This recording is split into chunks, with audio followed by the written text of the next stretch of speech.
ஒரே ஒரு விஷயம் மட்டும் தங்கம், நீ உன்னையே கஷ்டப்படுத்தி காயமாக்கிக்காத. ஏன்னா உன் மனசு ஒரு பூ மாதிரி.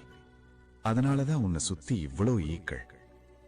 அந்த நல்ல பூக்கள் தானடா என் பூஜைக்கு வரும். நீ குணமாக நேரம் தேவைப்பட்டா கூட பரவாயில்ல.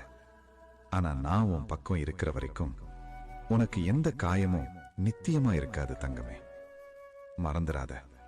உனக்கு வலிக்கிற ஒவ்வொரு தருண. ஆமா தங்கம், உண்மைதான். வெளியில தெரியாத காயம்தான் உள்ளுக்குள்ள அதிகம் வலிக்கும். ஏன்னா அந்த காயம் இப்பவும் மனசுல தான் இருக்கு. யாரோ சொன்ன வார்த்தை, யாரோ விட்டுடு போன நினைவு, யாரோ உன்னை வஞ்சித்த வலி, இப்படி பல காயங்கள் உன் நெஞ்சுக்குள்ள ஆழமா பதிஞ்சிருக்கு. இப்போ நீ சிரிச்சாலும் உள்ளுக்குள்ள வலிக்குது. வெளியே நீ பேசினாலும் உள்ளுக்குள்ள கண்ணீர் வந்து நிக்குது. உன்னை